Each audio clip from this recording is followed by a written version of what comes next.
How do you explain that a person can disappear in perfect weather conditions and in front of his friends, and then weeks later, his body turns up where it has been searched for dozens of times?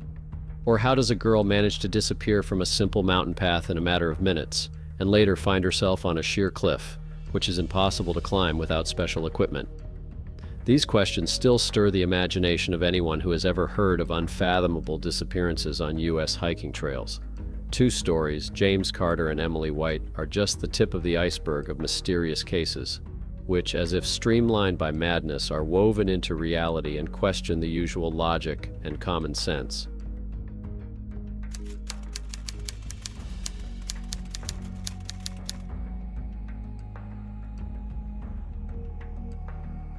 The name of 29-year-old James Carter has long appeared in police reports and news summaries of eastern Tennessee. His disappearance in early May 2014 shocked not only family and friends, but the entire local tourist community. It would seem that the Appalachian Trail, a place where tens of thousands of hikers pass every year, where the route is well marked and abundant with parking lots, does not pose any particular difficulties for people with an average level of physical fitness. However, there are many cases of people disappearing into thin air under seemingly ideal conditions. James's case is one of those that are still discussed in forums and groups dedicated to mysterious disappearances on tourist routes in the United States. In this story, several things were striking at once. Perfect clear weather, a reliable crew, no signs of panic or accident for hours, and suddenly, as if in an instant, a man went missing. Even stranger is the fact that James's body was found 2 weeks later, just 2 kilometers from the trail, in a place that had been checked repeatedly and very thoroughly by both volunteers and professional rescuers during the search operation. The cause of death has never been officially determined, and there were no traces or clues to indicate its nature. James Carter was born in 1985 in a small town near Knoxville, Tennessee. His parents remember him as a quiet but inquisitive boy who loved the outdoors. In his teenage years, he became interested in cross-country running and then hiking. His family noted his keen interest in the Appalachian Trail. He read reports from 300 milers and 1,000-kilometerers, people who had hiked large segments of the trail, studied the advice of the old-timers, and dreamed of one day hiking the entire distance. By his mid-20s, James had already hiked several medium-difficulty hikes with friends. His friend and traveling companion, Tom Pearson, described James as cautious but determined. He never took unnecessary risks and took safety very seriously. He checked the weather forecast, carried a basic first aid kit, and knew how to navigate by map and compass. Although his technical skills, mountaineering or extreme hiking, were average, his overall experience allowed him to confidently navigate popular sections of the Appalachian Trail. At the time of his disappearance, James was working for a small design firm in Chattanooga. He could afford to travel periodically because his schedule was relatively flexible. According to those close to him, he was planning a short spring hike on the trail in the company of 2 old acquaintances, Eric Robertson, 30, and Matt Kendrick, 28. He'd known both of them for more than 5 years. They'd been on short outings together before, and everything seemed safe and normal.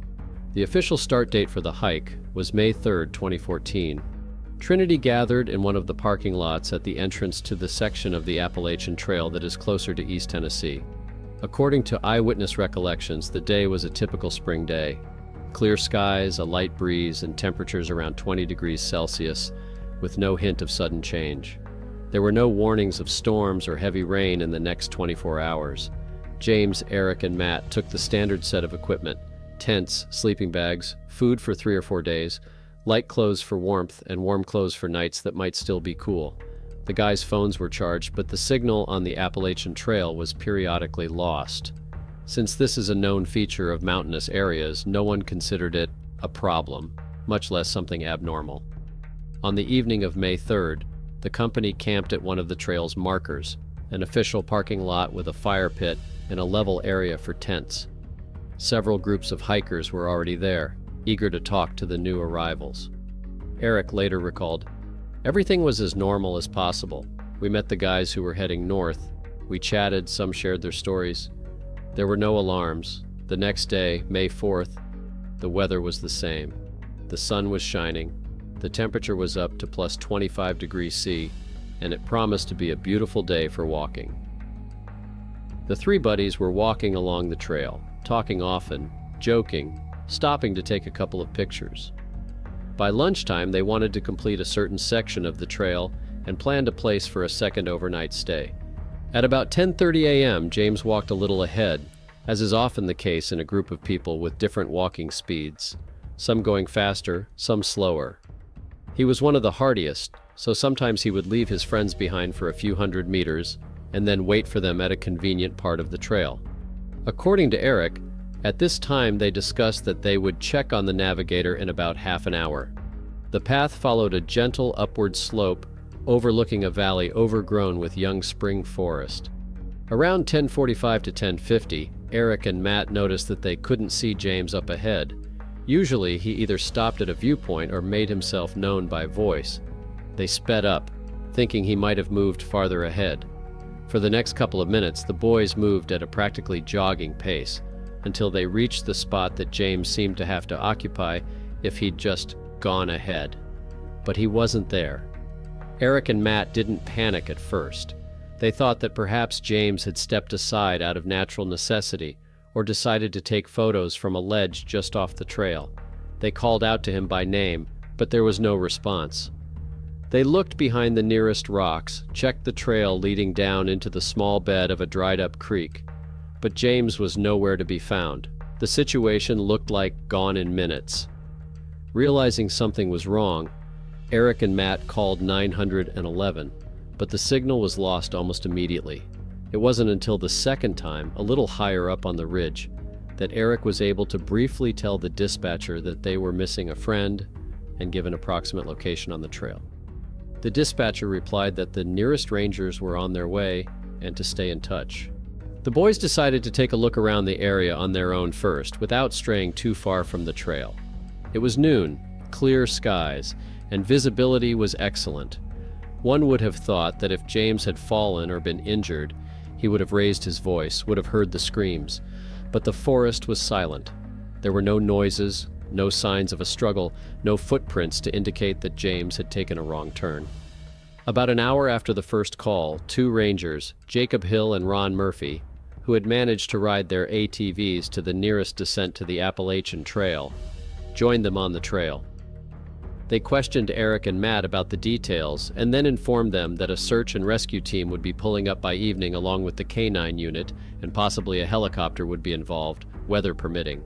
Throughout the day, the rangers checked the slope below the trail, descending steep sections. Ropes were used for insurance, but at the bottom, no man, no clothes, no footprints. In parallel, Eric and Matt surveyed the area to the north, thinking James might have accidentally gone that way. Several other rangers joined them in the evening, but the day ended with a complete lack of results. As of the morning of May 5th, the area of the disappearance was literally flooded with search crews. According to Monroe County Sheriff's officials, up to 30 people were involved in the first full day of the search. Rescuers, volunteers, rangers, and canines with dogs. By noon, a Tennessee National Guard helicopter was also involved, flying along the mountain range, scanning the forest edges with a thermal imaging camera. The weather remained clear and visibility was excellent. But the first few hours revealed a strange detail. The dogs were picking up James's trail from the camp where he'd spent the night, but quickly lost it at the point where Eric and Matt had last seen the friend. One of the dogs dragged the canine to a side trail that led down to a small waterfall, but almost immediately his sniffing was cut off. It was as if the man had disappeared at some point, leaving no scent or any trace of shoes. The sheriff of the county, Harold Wilkins, decided to expand the search area to a 3-kilometer radius from the supposed place of disappearance. During May 6th, 7, people literally combed the woods square by square. Nothing was found, no footprints, no scraps of clothing, no drop of blood, no signal from his phone. The water level in the creeks and rivers in the area was low, and the current was not too strong. Theoretically, even if the man had fallen into the water, the chance of finding him, or at least his personal belongings, seemed quite high. The diving team examined several ponds and pools in the channels, but all to no avail. In the course of the investigation, the police also checked so-called domestic versions, sudden suicide, staged disappearance, conflicts with friends, but there was nothing to suggest any such motives. Eric and Matt were literally heartbroken. They begged everyone to keep looking and not get suspicious. The sheriff had no reason to believe they were involved in the disappearance. A polygraph test administered to each of them revealed no lies in their accounts of what happened. James's family denied any depression or problems that might have prompted him to leave.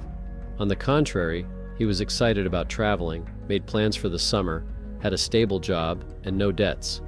Friends emphasized that although James was cautious, he was not an alarmist, and in critical situations he behaved coolly and logically. Injury or sudden indisposition could be assumed, but then why were there no cries for help or sounds of falling heard in the woods? A curious fact was also the GPS navigation technique, which had worked fine for the other two guys in those days, but James's phone had not given any signals since he had gone missing. The satellite link only picked up the morning dot. After 10:45, it was like the signal went dead. Cell tower analysis also found no pings of James' phone in the days that followed. 2 weeks of continuous search organized by authorities and volunteers yielded no results. The area around the trail was circled by helicopters, drones, and even small planes with survey equipment. The dogs, changing, circled the area again and again. Fatigue and despair enveloped those involved in the operation. Public attention to the story grew. Local media and news sites published reports. Volunteer Facebook pages urged people to participate in the search, but all to no avail. And then, on May 18th, exactly 14 days after the disappearance, what the sheriff later called the most puzzling detail of this case occurred. A group of volunteers patrolling the valley about 2 kilometers north of the main trail came across the man's body. The condition of the corpse did not suggest he had been lying there for many days in the open, but a forensic examination later gave no definite answer as to the time of death. Documents found in the pocket of his jeans allowed immediate identification of the deceased. It was James Carter.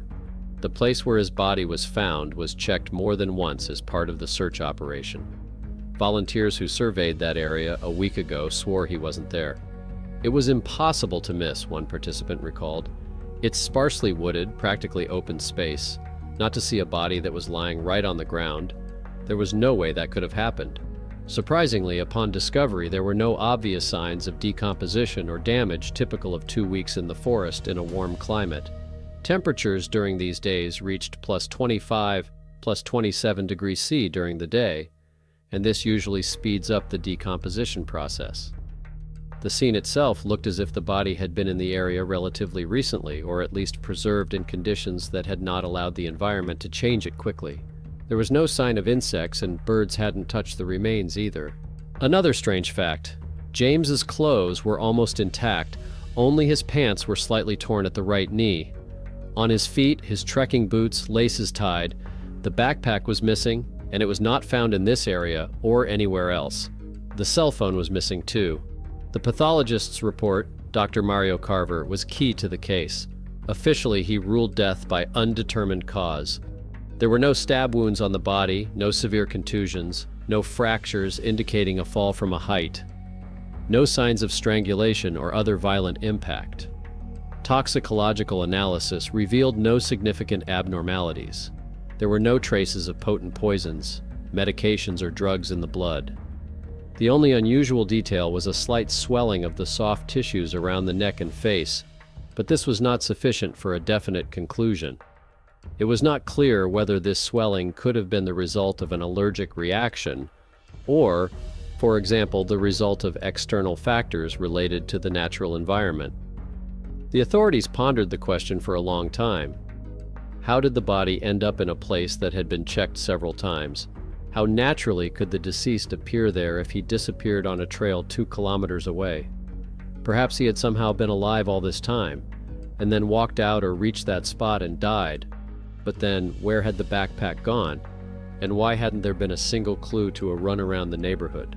In late May 2014, the Monroe County Sheriff gave a press conference in which he announced, "We are suspending the active phase of the investigation and search for evidence because all resources have been exhausted.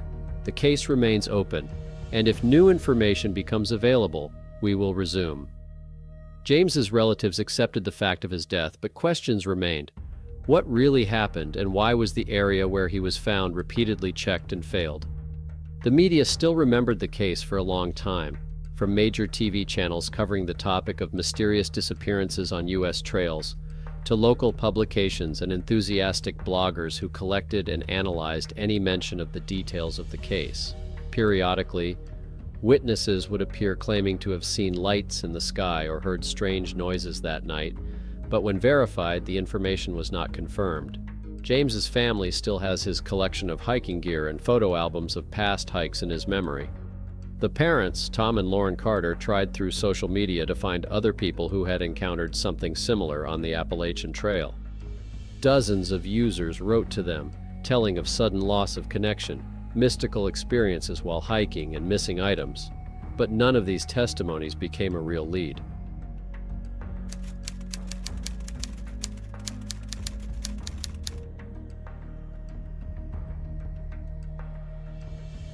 On July 19, 2011, a story began in Maine that will be debated in the hiking community for a long time to come.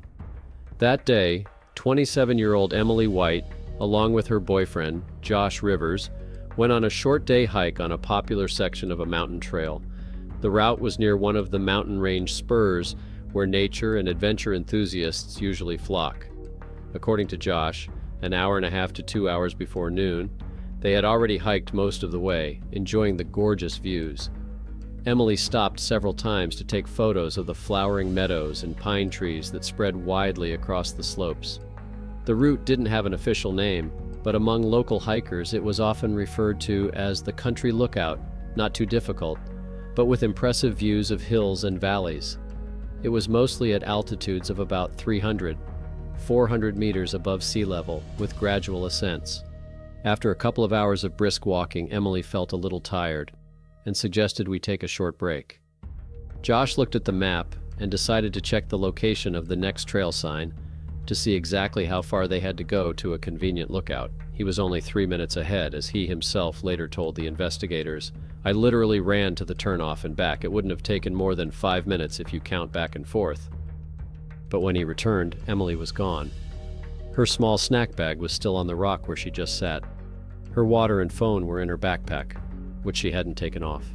Josh didn't hear any screams or any sounds of a struggle. The terrain around them was generally screened, except for small patches of dense shrubbery and rocky ledges. He called Emily's name, skirted the nearest trees, peered over the edge of the trail, assuming she might have stepped away for a moment to take a spectacular photograph or to take a moment of privacy. But the minutes passed, and there was no answer. Emily White was born and raised in Portland, Maine. Her parents recalled that the girl from a young age was fond of music and theater, but also loved to spend time outdoors. When other children ran home from school to watch TV, she preferred outings into the woods. After graduating from college, Emily got a job in a small office dealing with insurance, but on weekends, she tried to go to the mountains, nature, camping, sometimes alone, more often with friends or with Josh. Josh and Emily met a year before the described events. Together they attended a yoga studio which was organized by their mutual friends. According to their friends, the couple looked very harmonious. Calm, friendly Emily, and more energetic but caring Josh complemented each other well. By the summer of 2011, they had already established a tradition of going hiking in Maine once a month. Most of these were short-day hikes, rarely overnight, but always carefully planned. Emily liked to prepare for hikes, read hiking guides, and check weather forecasts. Friends described her as a person without any signs of depression or suicidal thoughts. Absent, too, were conflicts in her relationship with Josh. She was full of plans. She wanted to pass for a hiking instructor in the fall, Emily's friend Sarah Ling said, recalling how they discussed the future together. Therefore, the version of Emily's voluntary departure into the woods did not resonate with relatives or acquaintances. Immediately after Josh realized Emily had disappeared, he first assumed she had gone further down the trail or deeper into a nearby grove. Leaving their shared belongings, except for his phone which was in his pocket, in plain sight, he quickly jogged back and forth along the trail calling Emily's name. But it was to no avail. Silence. No sign of presence or answering voice. Being a sensible man, Josh tried not to panic. He realized that the trail wasn't particularly long, and the visibility was decent in places. The chance of getting lost in 3 minutes and without a single shout seemed negligible. However, as he made his way back to the rest area, anxiety grew in his heart. He called 911. The connection, thankfully, was still catching, albeit erratically. The dispatcher replied that the nearest rangers would be on the scene, but asked Josh not to try to go too far on his own. In a sudden disappearance, it was always important to get a fix on a person's missing point. Within an hour, 2 rangers from the local Forest Service reached the edge of the trail in a jeep and walked up to Josh. Attempts to call out to Emily continued, but in vain. The sun was already crossing the midday high, and time was beginning to work against the searchers. By 3 p.m., several more rescue workers and 2 police officers had pulled up to the area. They examined the nearest cliffs, gaps in the woods, the creek, whether it flowed nearby, whether there were any signs of a fall. No clues, no noise, not a single object that could be linked to the missing girl. When it became clear that the search by the Bare Knuckle Rangers was fruitless, the county sheriff organized a full-scale search operation. Already by the evening of July 19th began to arrive volunteers, proven tourists, as well as cynologists with dogs. The headquarters was set up in a small campground at the foot of the mountain where all the participants gathered. The next morning, at dawn, the scouring of the terrain, divided into sectors, began. The most important task was to understand the landscape. Maine is known for its rocky hills and forests, which, although inferior to the majestic mountains of the western United States, can still present significant challenges. Rugged creek beds, granite cliffs, and dense undergrowth make it difficult to find. In addition, official maps of the area sometimes did not accurately indicate narrow trails used only by experienced enthusiasts. The dogs immediately picked up Emily's scent from the point where she was sitting, but after 70, 80 meters, they suddenly lost the trail. The canines suggested that the girl might have turned sideways, but no clear direction was recorded. Soon they called a helicopter from the nearest rescue squad to inspect the mountain slope and adjacent valleys from the air. The weather remained clear, visibility allowed to see anomalies in the tree crowns, places of debris, deep gorges. But alas, no results. As the days passed, the atmosphere around Emily's campground gradually changed. Journalists from the local media began to appear, photographing the tents and interviewing the volunteers. They all said pretty much the same thing. It's absolutely incomprehensible how someone can disappear without a trace in 3 minutes, even during the day, on an easy section of trail, in good weather and with tourists in the area. Locals who had long settled near the foot of the mountain were also perplexed. They mentioned in some interviews that they had heard of other cases of people going missing in the area, but never before so quickly and without a trace.